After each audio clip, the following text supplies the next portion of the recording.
La semana pasada estuvimos hablando un poco de lo que es el bautismo en el Espíritu Santo. Y hablamos de 3 preposiciones. Habíamos hablado ya de con, en, y la del domingo pasado fue sobre. ¿Cuántos tienen al Espíritu Santo sobre ustedes? Amén. Lo tenemos con nosotros, en nosotros y sobre nosotros. Y yo conté 11 personas las que recibieron el bautismo del Espíritu Santo. Y la Biblia nos demuestra que la evidencia de recibir el bautismo del Espíritu Santo es hablar en lenguas, en otras lenguas, en nuevas lenguas. Y una de las luchas que viene a la persona que recibe el bautismo, porque la tuve yo, es: ¿será que esto me lo imaginé yo, me lo inventé yo? ¿Será que lo que estoy diciendo es de Dios? ¿Será que esto realmente es de Dios o esto es producto simplemente de mi emoción? Y lo que debemos entender es que Satanás se aprovecha de que como desconocemos y es algo nuevo, entonces meternos estos pensamientos y que nosotros desistamos de este tipo de búsqueda, de este tipo de oración. Y lo que tenemos que comprender que mientras yo esté buscando a Dios y hable en lenguas, y eso lo que me lleva es a exaltar, a glorificar a Dios, pues de Dios proviene. Si me lleva a lo contrario, pues no es de Dios. ¿Sí? No es de Dios. Ahora, esta manifestación o el bautismo del Espíritu Santo produjo un cambio rotundo en la vida de los que componían hasta ese momento lo que llamamos la iglesia primitiva. ¿Sí?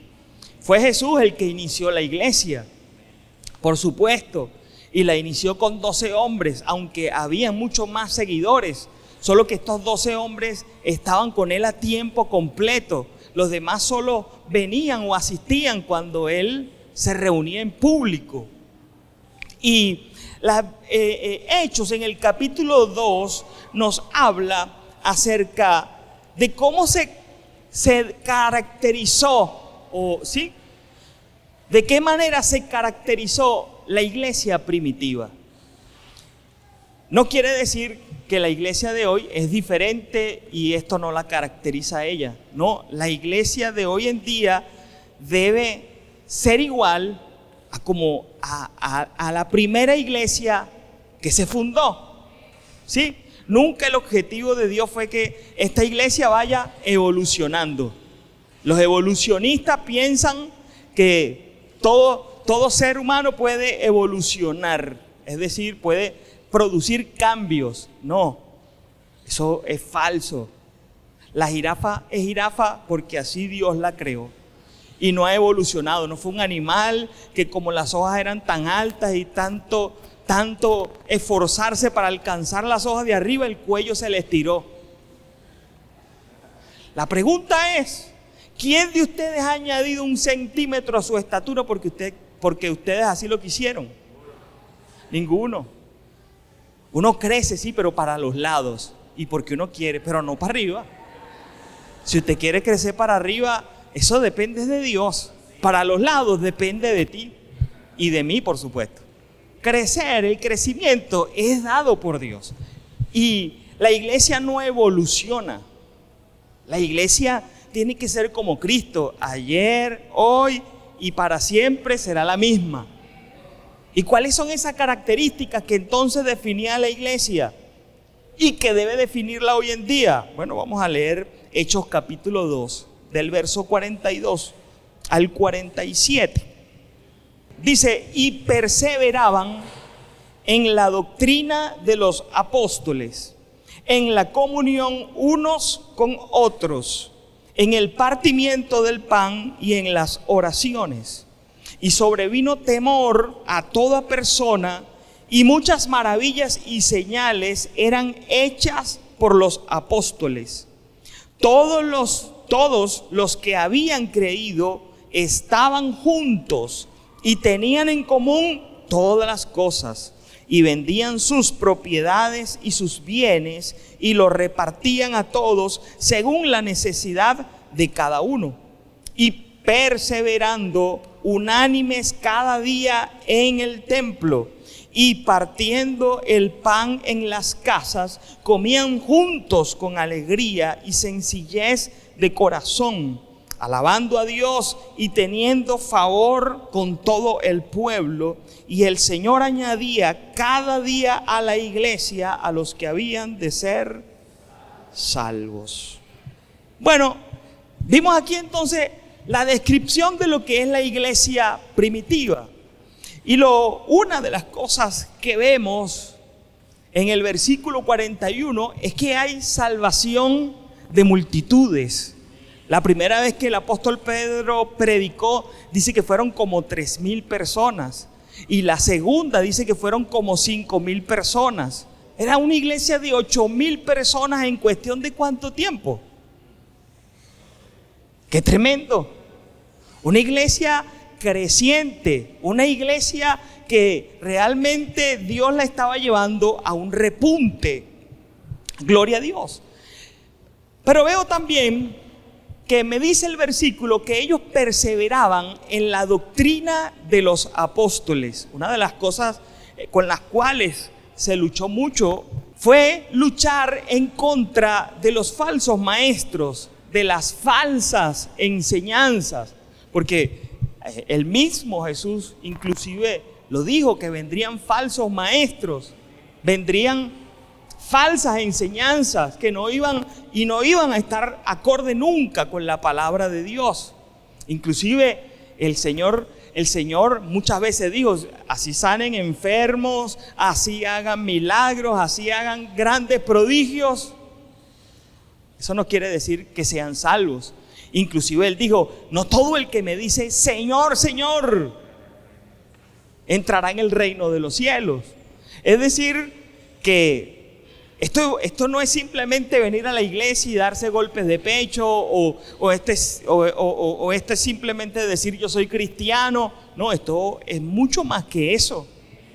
Y ya nos vamos a ir dando cuenta a medida que vayamos viendo las características, que es mucho más que eso. Perseverar es crecer, es decir, que es una acción constante.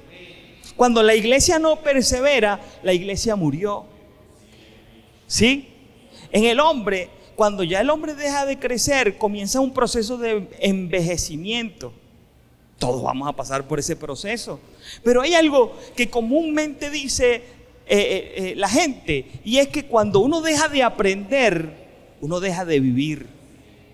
Cuando uno deja de escudriñar, de perseverar, de crecer en lo personal, uno deja de vivir.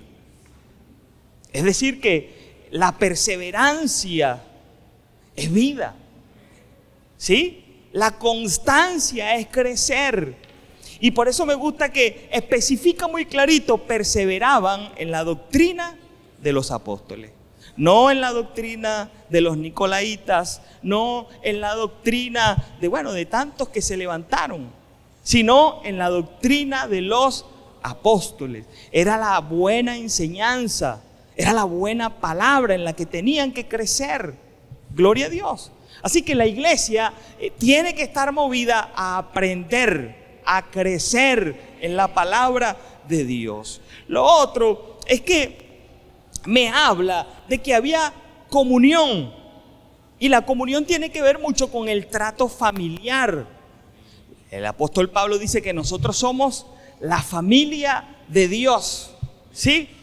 Nosotros tenemos algo en común, y una de las cosas, o varias cosas en común, y una de ellas es que por nuestra vida corre una misma sangre, pero todos fuimos lavados por la sangre preciosa de Jesús.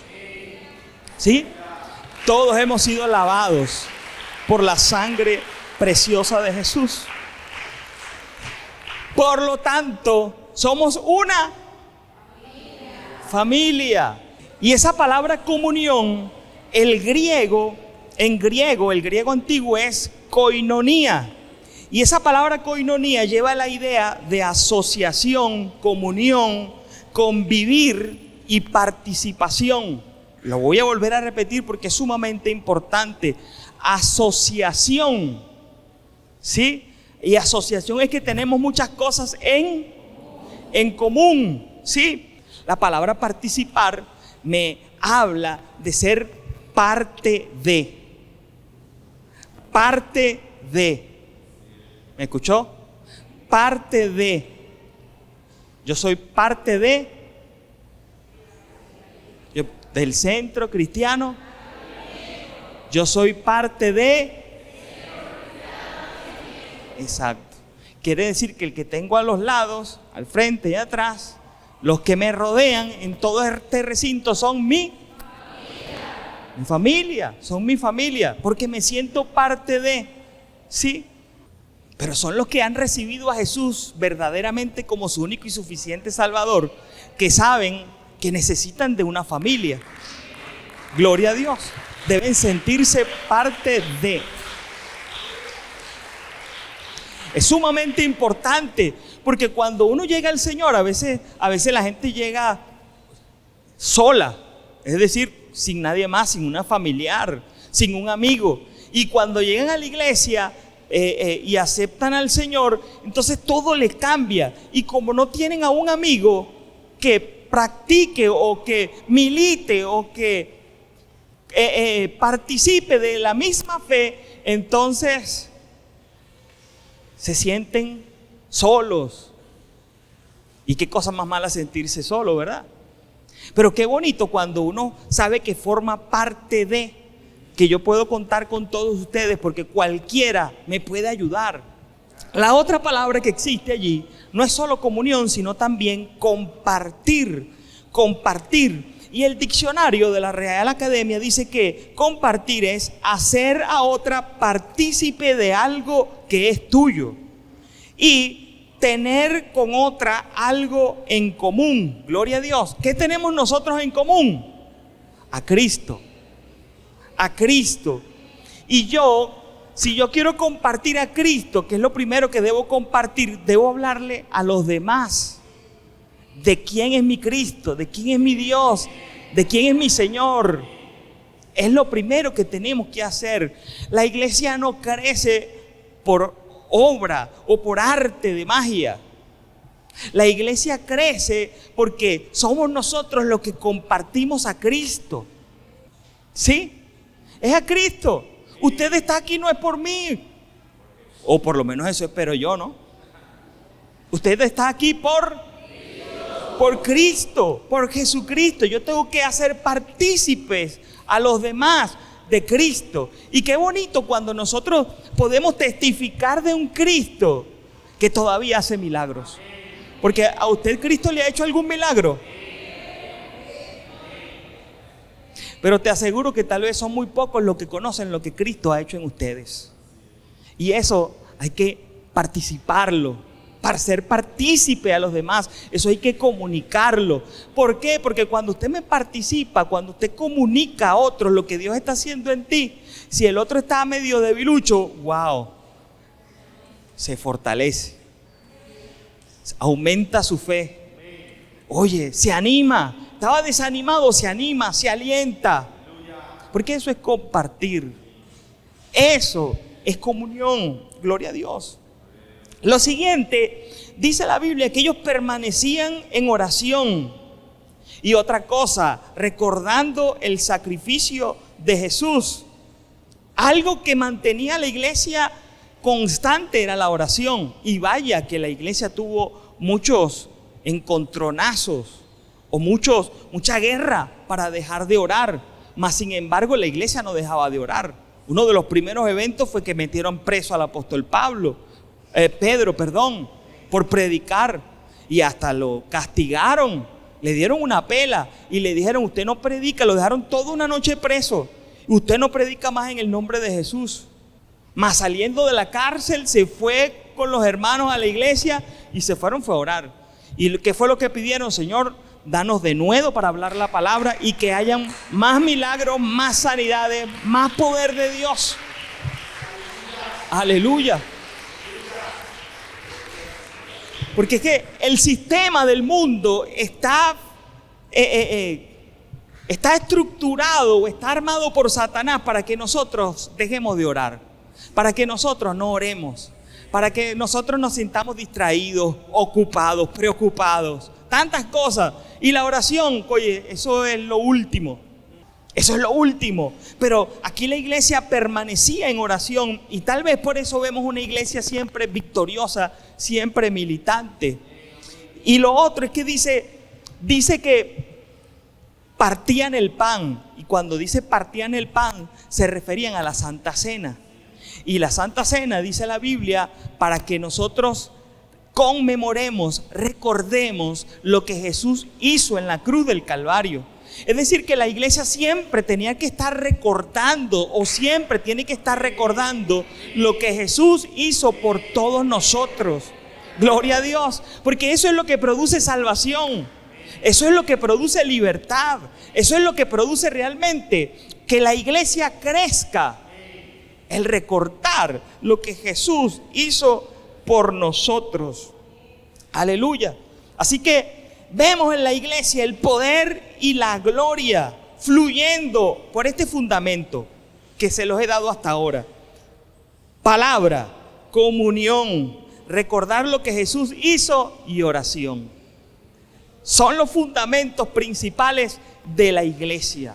La palabra, la comunión, el recordar lo que Jesús hizo y la oración. Los demás fluye de allí.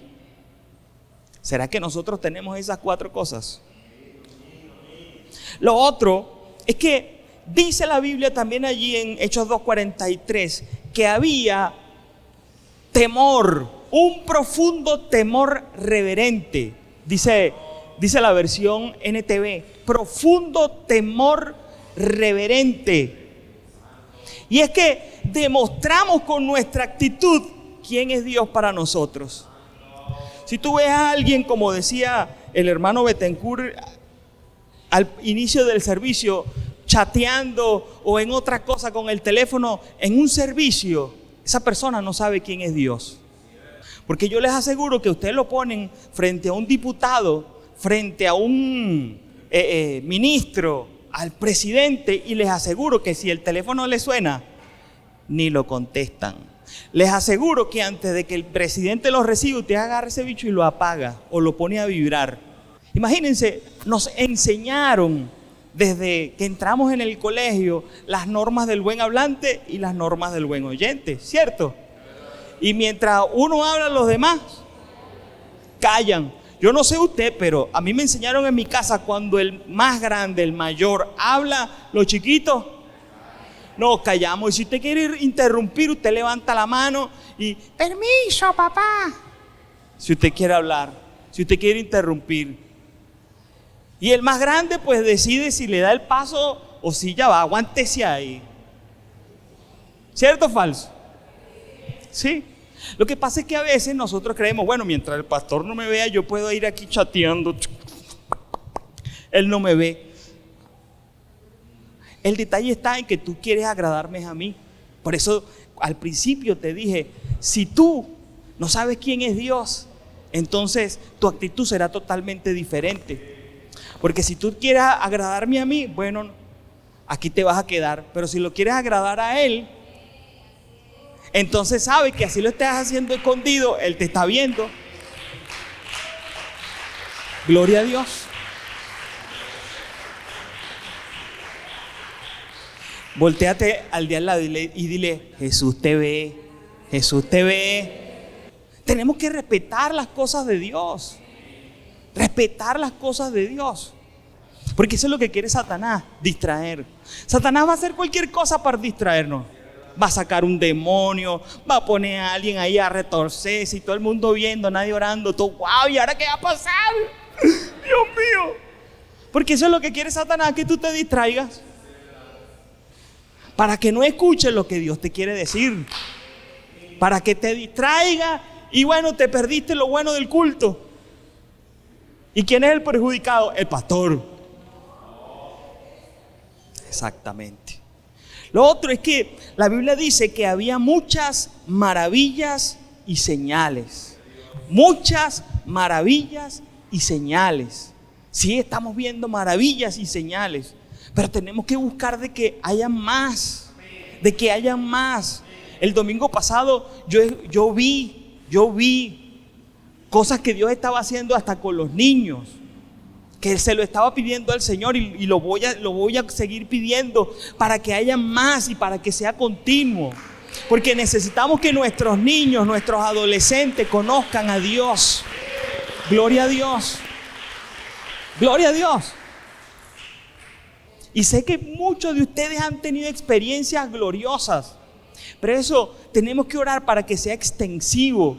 Es decir, para que no sea solo conmigo. Señor, toca también a los muchachos de mi clase dominical, a todos esos jóvenes, toca a todos estos niños. Señor, toca a los adultos, toca a las damas, a los caballeros. Realmente queremos ver maravillas y señales de Dios. ¿Por qué? Porque una de las cosas que dice la Biblia, inclusive el mismo libro de Hechos, dice que la palabra era confirmada con señales y prodigios. La palabra era confirmada con señales y prodigios. Porque ¿de qué sirve que yo les hable de un Dios que sana y no se sana a nadie? ¿De qué sirve que yo hable de un Dios poderoso y no suceda nada? Pero qué bonito es que el mensaje sea dado y tú te vayas con el corazón lleno diciendo: wow, verdaderamente Dios me habló.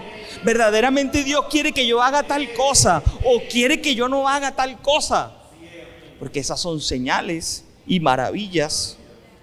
Lo siguiente que dice también, que perseveraban unánimes con alegría y sencillez de corazón. Unánimes. Hay una de las cosas que siempre Satanás busca debilitar, y es la unidad. Por eso dice aquí, perseveraban unánimes, la unidad. Y la unidad tiene que ver mucho con lo que nosotros tenemos aquí y con lo que nosotros tenemos aquí. ¿Sí? Es decir, todos vinimos por lo mismo. El Señor dijo: donde están 2 o 3 congregados en mi nombre, allí estoy yo en medio de ellos.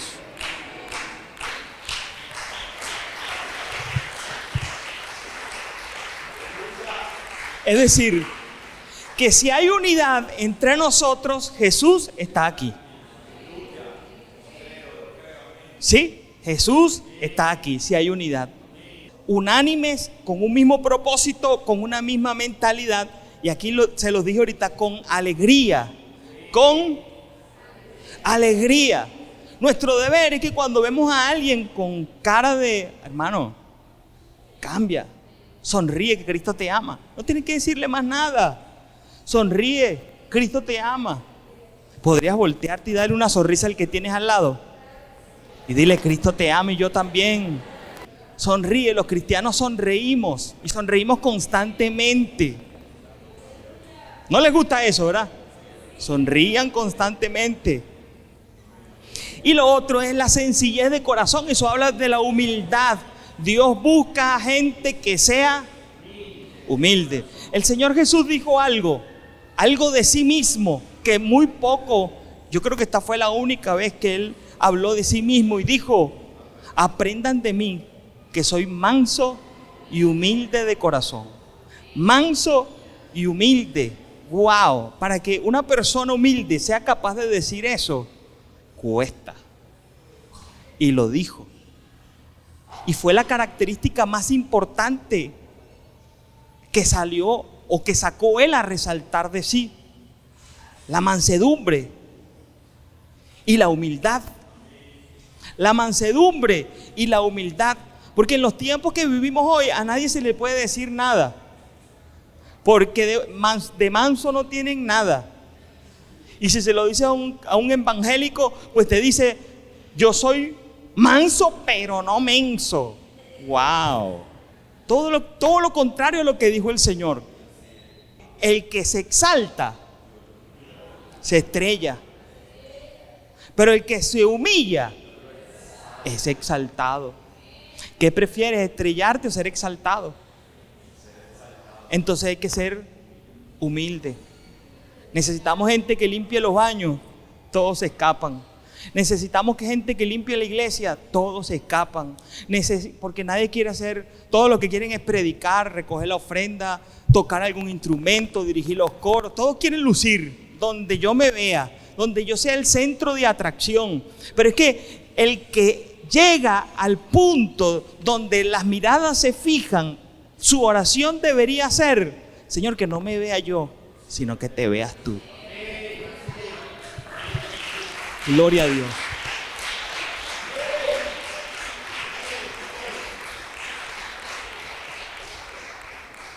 Cuando las miradas se fijan en uno, la gente fácilmente se cae y se desvía. Pero cuando la mirada se fija en Jesús, puesto los ojos en Jesús, el autor y consumador de la fe, nada podrá desviarte. Nada podrá desviarte. Así que perseveremos unánimes con alegría y sencillez de corazón. El siguiente es que alababan a Dios. Y la NBI dice que eran estimados por todo el pueblo. Alababan a Dios con alegría. En los momentos malos, en los momentos buenos, se alaba a Dios. El salmista dice: bendeciré a Jehová en todo tiempo. Su alabanza estará de continuo en mi boca. Porque en el momento difícil se alaba. En el momento donde hay abundancia, se alaba. Y en el momento de escasez, se alaba. Se alaba. A Dios se alaba en todo momento.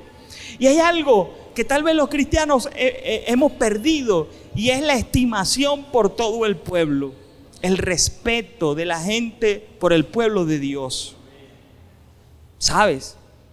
Ellos ganaron la estimación del pueblo. ¿Tú eres cristiano o no eres cristiano? Entonces tu palabra debe ser de peso. Y a veces no vale, es porque nuestra palabra no es de peso. ¿Y por qué no es de peso? Bueno, porque actuamos muy diferente a lo que dice la palabra de Dios. No perseveramos en las cosas que creemos o que hemos aprendido en la palabra de Dios. Que todos nuestros vecinos, nuestros compañeros, nuestros amigos, todos nos estimen por nuestro testimonio intachable. Y termina ese verso allí diciendo: y el Señor añadía cada día a la iglesia los que habían de ser salvos. Wow, esa iglesia estaba evangelizando con su vida, no simplemente saliendo a las calles a predicar, evangelizaban con su vida. Me imagino que es lo que tienen ustedes. Bueno, tenemos a Cristo, yo lo quiero. Y lo daban. Hablaban de un Cristo sanador, Cristo sanaba, Cristo libertaba, echaba fuera demonios. Gloria a Dios. Pues por supuesto, el evangelio de Jesús se estaba extendiendo. Y el Señor añadía a la iglesia los que habían de ser salvos. Para nosotros esta iglesia podría ser una iglesia perfecta. Pero cuando leemos el libro de Hechos nos damos cuenta que la iglesia primitiva no era una iglesia perfecta, pero sí encaminada. Y eso es lo más importante. Porque sí, no somos perfectos, pero estamos encaminados al camino de la perfección, a la estatura del varón perfecto. Sí, cuando yo veo mi defecto, yo digo: yo no quiero mantenerme igual. Oye, me está costando salir de esto, pero me estoy esforzando por salir de esta actitud o por salir de este pensamiento. Me estoy esforzando. No lo dejo todo a como mi mente quiera. No lo dejo todo a como el sistema o el ambiente me diga que tiene que ser. No, porque entonces no te haces perseverante. No te haces perseverante y luchador. Más bien eres un cómodo. Eres un cómodo. Y eso es lo que pasa. Que el mundo es especialista en que nosotros nos sintamos relajados, tranquilos. Cristo no viene todavía. Síguela llevando como la llevas. Algún día vas a cambiar. No te preocupes. En el camino se enderezan las cargas. Sigue creyendo. Busquemos al Espíritu Santo con la intención de que nos cambie, de que nos transforme y de que nosotros seamos como Él quiere que sea. Póngase de pie.